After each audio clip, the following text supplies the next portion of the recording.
Good evening. Welcome to Zaid Ibrahim Podcast.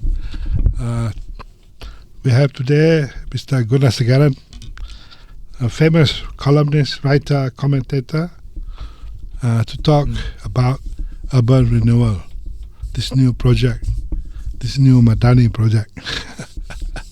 Okay, welcome, Guna. Thank you. Thank you, Zaid. Thank you for making time. I must confess that this law that has been talked about in the press. Mm-hmm. Actually, not many people know much about it, and I would say I don't know much about it. Yeah, I was trying to get some info from the MPs. Most of them said that they received only a briefing note. There's no copy of the proposed legislation that they've seen. I received a copy, but I don't know whether it's the latest copy or the first draft or whether it has been whatever. What are the interesting things about it? I cannot make sense of it. I can't make sense of what they're trying to do. Other than I could see that the developers will benefit a lot from this. Yeah. Okay. The features like this, from my understanding, my understanding is that, the government wants to have what they call urban renewal, urban regeneration, new places, new apartments, for the city, so that the old flats and apartments will be dismantled, replaced by new ones. Yeah. I mean, it sounds very good, very, very positive. Except that the details are not very clear how the process they will do. And for example, what the Act provides for is that the powers of the various committees, that's all they do. They have what they call the State Executive Committee at the state level, and then you have the Federal Executive Committee. And how they carry about the process of, because it covers a lot of areas, urban renewal, urban regeneration, it's all defined there. Urban, there's another one, urban development, redevelopment. So all these terms encompass very many things, Practically, the government can do anything in those areas if they have the necessary support from the owners or the proprietors. From what you're saying about the Act, it seems to be very, very wide, all-encompassing, encompassing a lot of things. Yes. But so far, the discussion has centered around the lifting of the 100% limit. Yeah. So which means if you have a project and there are owners and you want to redevelop it, you must get consent from 100% of the owners there, or the residents as it may be.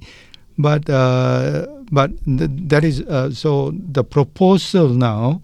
And this was mentioned by the Housing and Local Government Minister, Nga Koming. So he says that this will be brought down to 80% for properties which are not more than 30 years, and then 75% for other properties, and for abandoned properties it will be only required 41%. And that seems to be the focus of the discussion. Nobody is actually talking about how to ensure that the rights of owners, residents, and especially in the area of low-cost development, how are all these things going to be done? Exactly. If the offer is good, extremely good, I don't think the threshold is important because most of them will accept it. Yeah. I mean, who would not want a better deal? Okay, yes. Even if it is so that the offer is so good that they accept it, there's another problem of gentrification. That is moving the low income out of city centers and moving them further and further away from the city center. So which means the people who live in the center of the city will be those who are rich and who can afford to live there. So that becomes a social problem of sorts. Becomes a social problem. And also, Guna, it's one thing to say, okay, we take over this property for purposes of, you see, there are three things here. For purposes of this act, there are three types of urban renewal. Urban redevelopment, urban regeneration, and urban revitalization. so practically the government can do whatever they want. Yeah, I understand redevelopment, but I can't. I don't really know what the other two will mean. Yeah, so it's not properly defined. Yeah. Don't know. So basically, what I'm trying to say is that whatever you want to do, you must first explain to the people, to the affected parties, lah.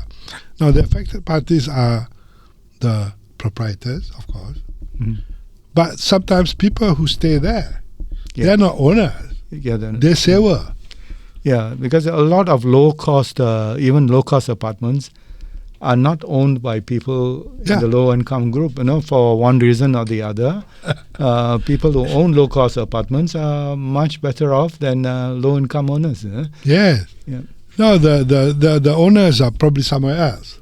It's called the absentee landlord. Yeah. So whose interest are we protecting? Yeah. So if it is low-cost development, you should the rentals will be low. Yeah. So it's a means of it's a subsidy or it's something that the government had provided so that people can stay in those areas for a low rental.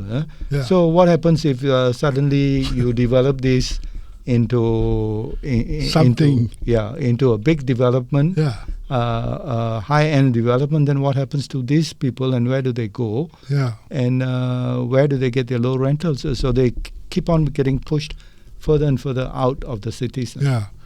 And furthermore, how do you compensate them? It's one thing in Uganda to say, okay, the 80% of the people agree. Yeah, but you still have to compensate them fairly. Yeah. So, if they, who decides what's fair? Yeah. So the PM has assured that it will be compensation will be according to market rates. But then which market? Yes. Is it the commercial market, the residential market, and among the residential market, is it the high-end market or the low-end market, low-cost housing? Yeah. Or which is it? Or it could be it depends where the area is and what they want to do with it. Yes. So, for example, if it is somewhere in Bangsa or Klang, I mean, the value, of course, should be higher. Yeah. Yeah, but will the occupier, will the people who are renting the place, will they get that value? Well, this is something that, and it's not clear in the Act that the role of the developer is this. Yeah. I know the committee, the federal committee selects, well, the state recommends which developer, but the decision is by the central command. Yeah. But how do you select them? Yeah, if it's paid up capital, if that is the criteria, then only very few people can do it. The developer's motive will, of course, be profit-oriented. So that will be their main purpose of redevelopment. So the thing is, if the Urban Renewal Act, when it comes into force, must take into account the interests of all parties. And this will vary from development to development. And you can't possibly legislate all the things all the factors that need to be taken into account. So, which is why I proposed in a recent article that you set up a property commission, which will handle these matters, much like the Securities Commission for Capital Markets, Energy Commission for power and tariff rates, and the Multimedia Commission for the telecommunications companies. So the role of this property commission will be to evaluate each project and to make sure that all participants' interests are fairly protected under this.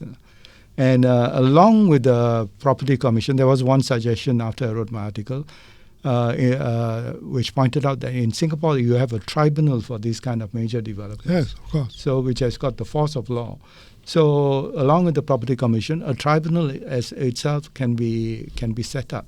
So while we agree that redevelopment may be positive for the country as a whole, and especially in urban areas where land is scarce, you need to have the checks and balances set up first before you start removing limits. Yes. Yes. Don't put the cart before the horse. Yes, that's right. I mean, it is very tempting to develop and do all these things and then solve the problem later. By that time, the poor fellows, the fellows who have been moved out, they have to start afresh somewhere else. It's a terrible dislocation cost to them. So I hope the minister, Mr. Coming, will have a proper, in the spirit of urban planning. You see, urban planning, we have a law in 1976 or something. Urban planning requires the government to be open, to get feedback, although in practice it's not so.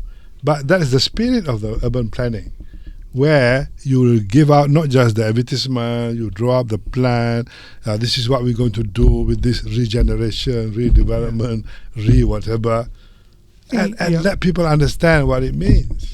Yeah, in that context, you should actually disclose the document, disclose the act, before it is laid to Parliament for approval, and have a public discussion about it, have forums and discussions between interested parties, and then finesse the act so that it covers all of these things before you lay it before Parliament.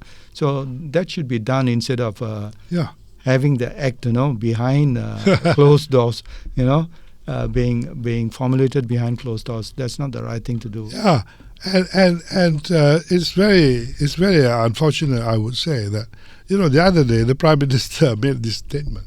He made the remark: those people who oppose this urban renewal are trying to undermine his bumiputra plan.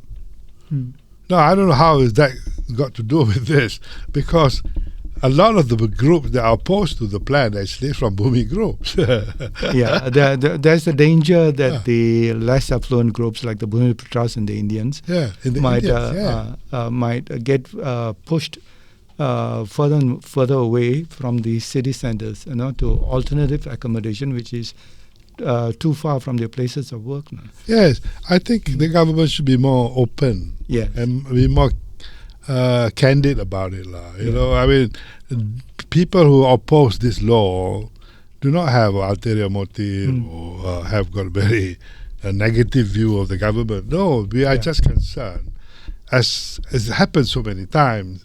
See, property is scarce, property is expensive, people make a lot of money from this. So naturally, some unscrupulous groups, people with money, people with influence, will take advantage. This is what we don't want to happen. So you see that the thing is, when you say, for instance, 80% limit, okay, you can make them a very good offer and they all accept it. But then what happens to a development after that? So what kind of a development will it be? Is it a one-off payment of compensation, albeit a good one, but it becomes a very high-end development for maybe foreigners or for high-income Malaysians? And Malaysia, my second home. So how does that help the majority of the people in the country? It becomes a project for the rich. And I think this is the sort of... You need to avoid that.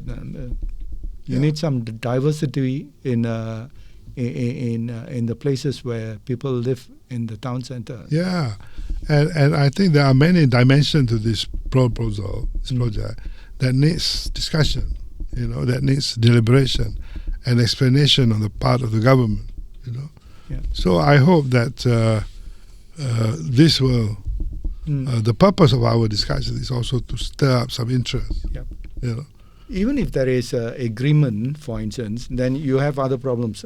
Alternative accommodation during the time, when are they going to come back?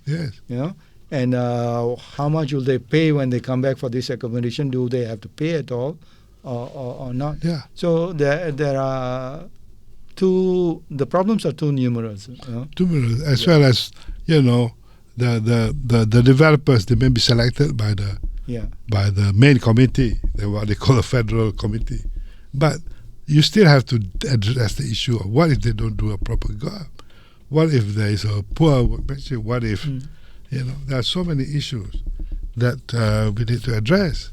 And you must remember that the larger the project, of course, we are dealing with many units. We are talking about, we are talking about urban. It's not an isolated case of a development where you can address the issue within that four corners. It could be a whole area of Bangsa, or it could be an area of Puchong or whatever. I think in areas like Bangsa and other places, you have huge low-cost developments in some areas. Yes. So they are already crammed as it. So when you redevelop this, how are you going to redevelop it? Are you going to just rebuild the place, or do you pay a one-off compensation and then tell them to move out, and then we redevelop this to a high-end version? That is what the developers are looking for, because they will not go into something where there's no money in it in the first place, isn't it? Yes. I mean, they are not doing this because their government wants to help the poor. Because I think there's a separate scheme for that. I mean, like you said, I mean, if the government wants to address the issue of low-grade accommodation, poor facilities, okay, that's fine. Yeah. That's fine. But that should come from the government's pocket. Yes. But if it becomes a pocket, if it comes from the pocket of the developer, then the whole equation changes. Yeah. So a lot more explanation is required from this, and I hope. But if you are talking about older office buildings, for instance, older office buildings for redevelopment, then it's a much easier thing. The people who own it, they are sophisticated people. They are people with means, and then you can just allow the market to dictate those kind of deals. I mean, I can think of one in Ampang. Remember Wisma Central? Yes. I mean, it's not exactly the best developed property. And when I was young, I used to go out there. It's a fantastic location at the moment. It's a fantastic location. And perhaps that's where the regeneration, redevelopment, it will be good. Yeah, and it will probably cause less headache to the people and to the government. But we're not talking about that sort of building alone. We're talking about all kinds of properties. Yeah. So it's probably before each development takes place, there should be a study, a master plan, which is made for the area. And then this master plan should be made public for public input and discussion before it is finalized. So those kind of things will go a long way to gain public acceptance for these kind of redevelopments, and to assure the public that no one will be played out as a result. From the bill that I read through quickly, I see there's a marked difference in authority and power between the state authority and the federal. Now, I don't understand why it should be so, because there are some decisions are made or that needs to be made in respect of the state. So your reading is that some of the state's powers are being eroded. It's not only eroded, I think it's taken over. Taken over. Because the word used is that the state will propose this and will get advice from the federal. It sounds like the British advisor. You have to take my advice. That's the word. So these are words being used, So you really, and even the appointment of developers, the state can propose. But ultimately, it's the central body decides. Now, I think this is very worrying to me, because this is where the jockeying starts. Yes. Yeah. Whereas if it is more evenly spread, the authority and power decision making between local, state, and federal, then perhaps you have a better outcome. Probably one way of doing it is to, if say for a specific area you have a master plan, and then you could actually invite tenders either for the entire master plan or for various projects within the master plan. Okay. So that's one way. Yeah. So then if you have tenders for various projects within the master plan, then you distribute the largest, so to speak. So everybody gets a share of the pie. You know? Yes. So that's one way of doing it. But these are things which can be discussed when they disclose the proposed Urban Renewal Act or URA. So I think at the end of it all, I think we come back to that. Yeah. I mean, the Act itself needs to be understood. Yes. It needs to be explained in simple language. Discussed. Needs to be discussed. Needs to be, you bring it to the open, bring it into the open in town hall discussion or in wherever, so that everybody understands their role and everybody is aware of the implication of the decision they make, This is an opportunity also for the Madani government to get the people to participate in decision making. Yes. Instead of just instructing all the time. So you have input from all quarters before you decide on what you're going to do. I mean, I know you're still hopeful. I don't think that is in their DNA. But anyway, I hope that the minister and whoever is pushing for this program take this issue seriously. So that it avoids more complication later on, and it makes it easier for residents and occupiers and people who live in all those, apartment or lot or shop in the flats, especially the low-income bracket. There is genuine concern. Yeah. So the government needs to accept that there is genuine concern and do something about the concerns. Instead of just pushing it away as an opposition gimmick. It's not totally, for sure. So anyway, we will leave it at that for a moment. We hope to be able to revisit the issue as and when we get more input, as and when the government decides to disclose more information, or as and when the authorities become more transparent with their plan. Perhaps we can then give the people or the readers or the listeners a bit more input. But at the moment, we're all guessing, actually, as to what is going to happen because we're getting a bad structure and from newspaper reports about the plan, and it is certainly unsatisfactory, but we hope we can revisit the issue later.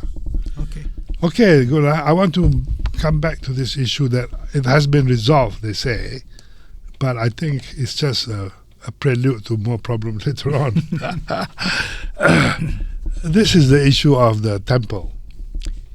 I noticed that, to start with, I noticed that it is always the Hindu temple that is giving sorts of problem in a way. And that is not for any reason other than the fact that, from the way I look at it, because there is no guideline, I think. I mean, there may be guidelines for mosques, I don't know, or there may be guidelines for the church. But I don't know whether the government has an equally a robust guideline as to temples. Firstly, temples were built many, many years ago. Especially this particular temple in 1893. 1893, I mean.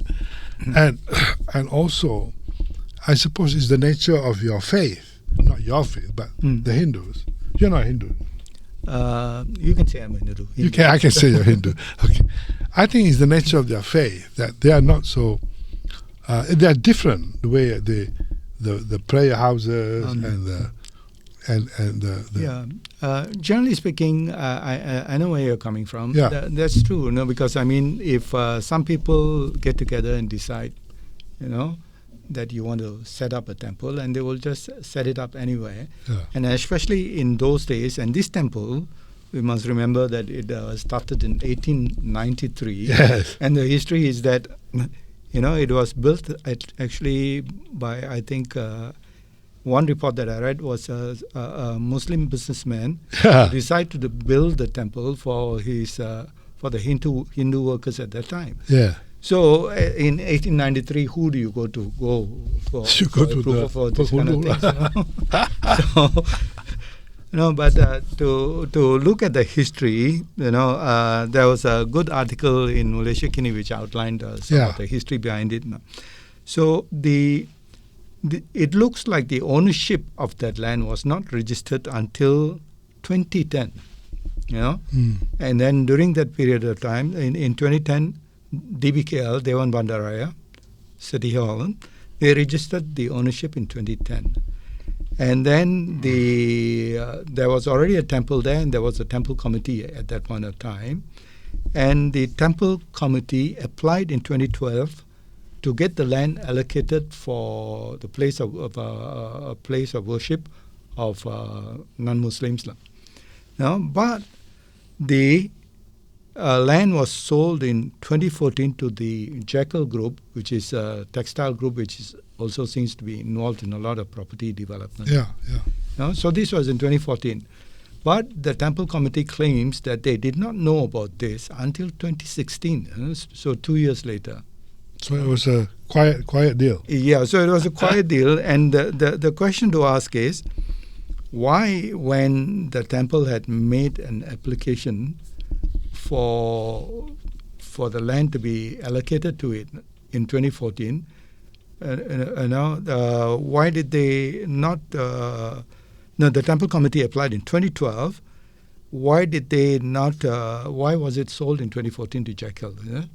So shouldn't DBKL have done the necessary to have allocated this particular piece of land to the temple and allocated the rest of the land, if you want to sell it, to the developer in question? So that would have been the right thing to do. But PM Anwar Ibrahim claims that that the temple was not built with permission from either the previous owner, which has to be DBKL, and the current owner, which is Jekyll. But the thing is, the temple was built a long time ago. At that time, no one even claimed ownership of the land. So who do you actually go to for permission to do this? And the temple committee actually in 2012 went out to DBKL and said, we want the land for the purpose of the temple. So in the middle of this application, DBKL sold the land to Jekyll. So that is the root cause of the problem. So, why I raised this issue, although it's been resolved in a way, but what transpired in this particular incident is that people get so angry. Yes. Muslims and Hindus and everybody else, they get so worked up. Once it becomes politicized, then it becomes emotions. And then you have political parties making statements that inflame the other faction as well, And I just wish that we have a method, a culture, a system, or a process where, in a matter of this sensitivity, that the government takes the initiative to put things in perspective very early. It is not just a religious issue, Guna. It's a historical thing.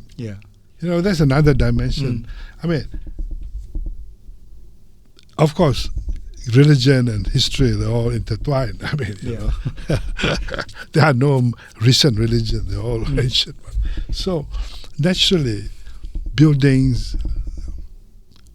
that house these places of worship, they are, in one sense, a religious structure. But on the other hand, it is also a historical structure, a heritage structure. But for people to understand and see things in that way, they require government's guidance. The government, they require the leaders to put it in that perspective. If the leaders inflame it in terms of, blah, blah, blah. Islam is the official religion. What has it got to do with it? So this is why I worry, because there could be other incidents later on. This is not the last one. So, in this particular case, I think this morning, today is the 25th of March, this morning, PM Anwar announced it at a police function that the building of the temple of the building of the mosque will carry on as planned, and that he will take part in the groundbreaking ceremony, which is scheduled for 2 days from now, Thursday. So, and soon after he made the announcement, the temple committee, in what I think is a surprise decision, said that they had agreed to the relocation of the temple by the government, when all this time they were actually opposing the relocation of the temple. So, okay, I mean, what can one say when the temple committee has agreed to the relocation? But it will still leave an uneasy feeling among, the people who have been using the temple and things like that, So, but the thing is, the temple is now going to be relocated, according to reports, 50 meters away from the current site. And then the mosque is going to be built. But the thing is, the solution which would have been available to the government earlier was a very simple one. There was enough land for both the temple and the mosque. So let the temple remain there and the mosque be built on the remaining land. And everyone would have been happy, I mean, in Brickfields, I think there are about 4 places of worship of different religions in a space of about a few hundred meters. So it's been done in this country before. There's no issue at all. So if it had not been politicized, this would have been a very easy solution. And I find it surprising that the government didn't think of this in the first place. No, because sometimes there are people in the government that wants to politicize. See, this is the problem. They should be the one that lay the foundation for a proper discourse. You see, I worry because, like I said, there are places like in Kedah. I mean, Kedah is famous for the Bojang Valley, the Hindu, the ancient structures there. Right. What if someone is next to a mosque or an old mosque? Then there'll be another hoo-ha, another fight. What if he goes to Malacca and then you have this old church and suddenly you find there's also an old mosque? What do? How do you relocate? Our country is so full of history. It's so full of ancient things. And our people are so religious. I mean, not just Muslim. Every faith, they are so strong in their faith. So to avoid problems in the future, I think we should, the government, I think, should lay out a process. How do we address issues like this? And then what things we should prevent people from talking? What utterances should be prohibited? What inflammatory remarks should be prohibited? Because if you don't do that, then the issue becomes it's uncontrollable, and it's so unnecessary because, as you can see, now it's just 50-meter problem. After all that. Yes, after all this, it is still in the same vicinity. But the thing is, I mean, effectively, the temple is being dismantled and being moved a few feet away. Why bother? So that's what I'm saying. So these are decisions made by people at the top. But anyway, I hope that we're going to have a more peaceful future. Because I think we need some calm and reason for these kind of things, and politicians who use religion and race to advance their own agendas and their own profiles should be actively discouraged from doing so by their own parties and by maybe action being taken against them within the law. But the problem, Guna, is that they flourish because of all this emotion. So why would they try to ban it or they try to discourage it? And this is the what I call the never-ending problem in our country, because we know that if we take the route of an extreme position, I call it. Extreme position means that your religion takes primacy over others. your feelings take primacy over others, your this takes, then there's no solution. Yeah. So you feed them. You feed them with this feeling. So who then is going to come back and say, oh, okay, we're going to solve this differently? I don't know. I don't know. I don't know from the Malay group. I don't know who can do that or who's willing to do that. There are days where Tunku Abdul Rahman would come and say, or Tun Razak would come and explain, or Tun Ismail would come. Well, this is all God. Some of them may privately agree with these kind of views that you and I have, but I'm talking about the politicians, but they are, for some reason, very afraid to come forward and express. They're afraid they might lose votes. Yeah. Because maybe they will gain votes. That's what I'm trying to say. I know. When you appeal to everybody, they don't because unless somebody, like I said, we have to put religion on an even keel. Yeah. At the moment, it's not. At the moment, it's not. We can only hope that that initiative will come from the Prime Minister because he is the leader. I think the basics are already there. Okay. Islam, the Constitution states, is the official religion of the state. So it has got that provision within the Constitution itself. But all other religions can be practiced in perfect peace and without any hindrance, so long as they do not hinder the rights of others. So all you have to do is just follow that, whenever there is any application for land to build a temple or a church and things like that, let's just be fair about it and see whether it's necessary to do it and deal with that reasonably, and carry on with it. This is just said. because see, everybody hides behind words in the Constitution. But they interpret it differently. They do. And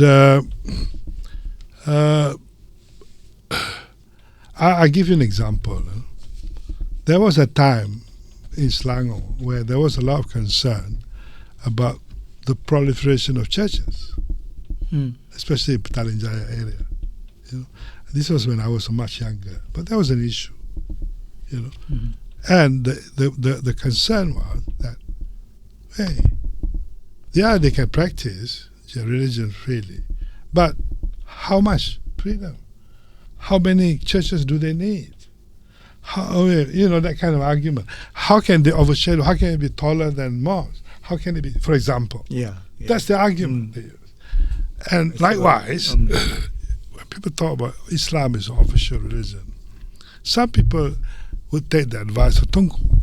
Tunku says official means it's ceremonial. Whenever we have something like a prayer for the parliament, we use Islam. We have mosques. Government supports mosques, supports the building of mosques, supports this.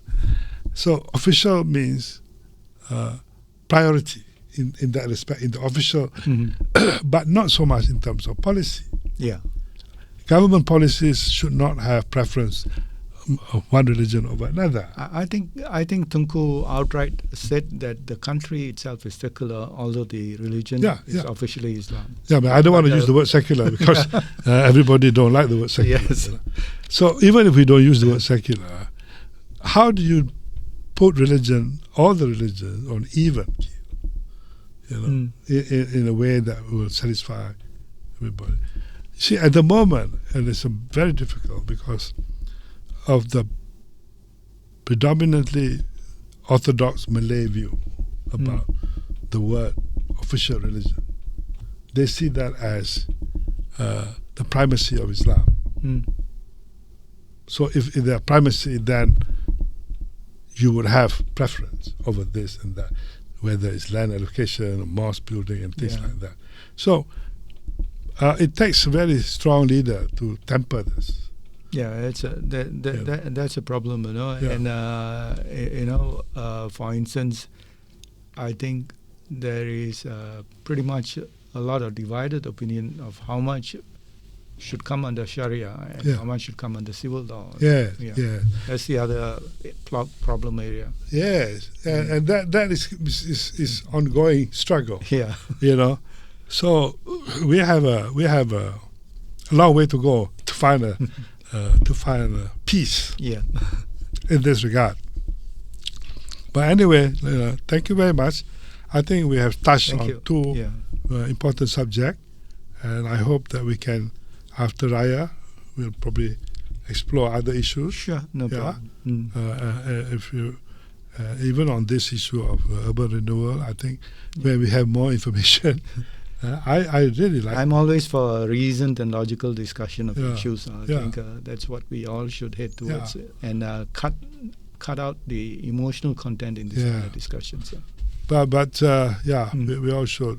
But that means we have to go to good school. People say, why can't we talk intelligently or rationally? Because we have no good education. That's I think. True too. You know, I mean, perhaps our education system should encourage these values. You know, among all schools. You know, whether they are national schools, Malay schools. It takes a lot of changes. International. It takes a lot of transformation in our environment. You know, and for us to get to a more sedate, a more balanced environment with regard to sensitive issues. Okay, thank you. Thank you very much. Thank you, sir.